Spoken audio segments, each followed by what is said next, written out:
अस्सलाम वालेकुम। हज़रत लूत अलैहिस्सलाम हज़रत इब्राहीम अलैहिस्सलाम के भाई के बेटे थे।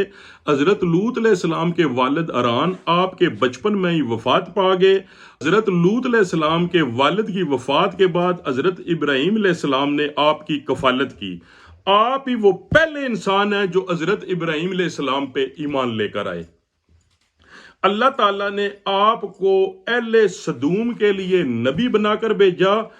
सदूम का इलाका उर्दन और शाम के दरमियान था। अहले सदूम की जमीनें बड़ी कारआमद, जिनमें बेशुमार फसलें होती थी और बेशुमार अहले सदूम के वहां पर बागात थे। अहले सदूम के गिरदो नवा में बसने वाले लोग अपनी जरूरियात जिंदगी को पूरा करने के लिए अहले सदूम से खुराक खरीद कर ले जाते थे। इस चीज का अहले सदूम के बड़ों को बड़ा रंज था कि ये लोग हमारे वसाइल क्यों खरीद कर ले जाते हैं। एक दिन अहले सदूम के डिसीजन मेकर ने एक मीटिंग तलब की कि किस तरह इन बाहर के ताजरों से जान छुड़ाई जाए।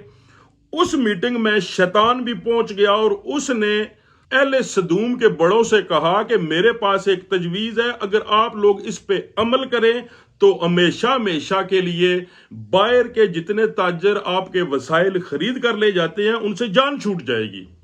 अहले सदूम वालों ने शैतान से कहा कि आप अपनी तजवीज हमें दें, उस पर हम भरपूर अमल करेंगे।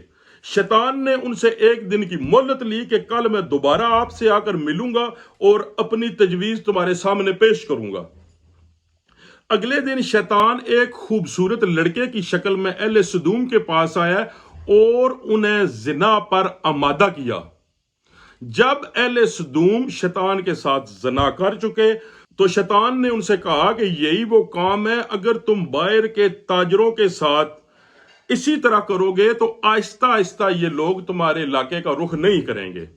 इस तरह अब अहले सदूम जो भी ताजर उनके पास खरीदारी के लिए आता, ये उसके साथ जबरदस्ती जिना करते। आहिस्ता आहिस्ता जितने भी दूसरे इलाकों के ताजर इनके पास खुराक खरीदने के लिए आते थे, उन्होंने इनके इलाके में आना छोड़ दिया। अब अगर कोई मुसाफिर भी भूल कर इनके इलाके में आ जाता तो ये लोग जबरदस्ती उसके साथ भी जिना कर देते। जब तमाम बाहर के लोगों ने इनके इलाके में आना छोड़ दिया, लेकिन अहले सदूम के मर्द मर्दों के साथ जिना करने लगे और औरतें औरतों के साथ जिना करने लगी। जब इस बात का हजरत लूत अलैहिस्सलाम को इल्म हुआ तो आप बहुत परेशान हुए और अपनी कौम के पास आकर उन्हें दावत तौहीद दी और अल्लाह के अजाब से डराया कि इस मूजी गुनाह से तौबा करें, वरना अल्लाह ताला का शदीद अजाब तुम लोगों पे नाजल हो जाएगा। लेकिन उन लोगों ने हजरत लूत अलैहिस्सलाम की बात को सुनी अनसुनी कर दिया। लेकिन हजरत लूत अलैहिस्सलाम दिन रात उन्हें दावत तौहीद देते और अल्लाह का डर सुनाते। आहिस्ता आहिस्ता अहले सदूम के दिलों में हजरत लूत अलैहिस्सलाम के लिए नफरत पैदा होगी। उन लोगों ने मुश्तरका तौर पर हजरत लूत अलैहिस्सलाम से कहा कि अगर तुम अपनी इस तबलीग से बाज न आए तो हम तुम्हें इलाका बदर कर देंगे। लेकिन हजरत लूत अलैहिस्सलाम अपनी कौम को इस गुनाह से तौबा करने की तलकीन करते रहे। बिल आखिर अहले सदूम हजरत लूत अलैहिस्सलाम के पास आए और कहा कि अगर तुम अल्लाह के सच्चे नबी हो तो वो अजाब ले आओ, हम भी देखें कि वो किस तरह का अजाब है कि आप दिन रात हमें इस अजाब से डराते रहते हैं। अब अहले सदूम ने अल्लाह को डायरेक्ट चैलेंज कर दिया था। अल्लाह ताला ने अहले सदूम पे अजाब नाजिल करने का इरादा फरमाया और अपने दो फरिश्ते खूबसूरत लड़कों की शक्ल में हजरत लूत अलैहिस्सलाम के घर की तरफ रवाना किए। जब हजरत लूत अलैहिस्सलाम ने दो खूबसूरत लड़कों को अपने घर में देखा तो आप सख्त परेशान हो गए कि मेरी कौम जबरदस्ती मुझसे इन्हें छीन कर इनके साथ जिना कर देंगे।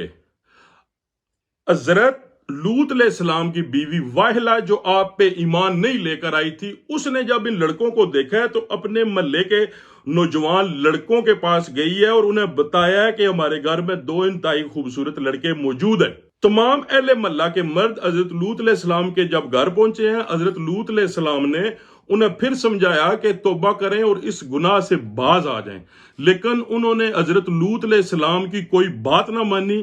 حضرت لوط علیہ السلام اپنے گھر کا دروازہ بند کر کے ان لڑکوں کو جب گھر میں چھپانے لگے ہیں تو ان لڑکوں نے حضرت لوط علیہ السلام سے کہا کہ ہم انسان نہیں، اللہ کے بھیجے ہوئے فرشتے ہیں، آپ کو ڈرنے کی ضرورت نہیں ہے کہ آپ اپنے گھر والوں اور اہل ایمان کو لے کر اس علاقہ سے نکل جائیں، ان پہ اللہ تعالیٰ کا عذاب نازل ہونے والا ہے۔ لیکن جاتے ہوئے کسی نے پیچھے مڑ کر نہیں دیکھنا، جو بھی دیکھے گا اس پر فوراً اللہ کا عذاب نازل ہو جائے گا۔ حضرت لوط علیہ السلام اپنے گھر والوں اور اہل ایمان کو ساتھ لے کر اہل سدوم کے علاقہ سے نکلے۔ رستے میں حضرت لوط علیہ السلام کی بیوی نے مڑ کر پیچھے دیکھا، اللہ تعالیٰ نے فوراً اسے پتھر کا بنا دیا۔ پھر حضرت جبریل امین تمام اہل سدوم کے لوگوں کو اٹھا کر آسمان کے قریب لے کر گئے ہیں، اتنا آسمان کے قریب لے کر گئے ہیں کہ اہل آسمان نے سدوم والوں کے مرغوں کی آواز بھی سنی، وہاں سے انہیں اوندے منہ زمین پہ گرایا ہے۔ اللہ تعالیٰ نے اہل سدوم پہ پتھروں کی بارش کی، جس سے یہ ایسے صفحے ہستی سے مٹے کہ قیامت تک آنے والے لوگوں کے لیے عبرت کا نشان بن گئے۔ پھر اللہ تعالیٰ نے اہل سدوم کے علاقہ کو گندے پانی سے بھر دیا، جسے آج ہم بحر مردار یا ڈیڈ سی کے نام سے یاد کرتے ہیں۔ اللہ آپ کو اور میرا حامی و ناصر ہو۔ خدا حافظ۔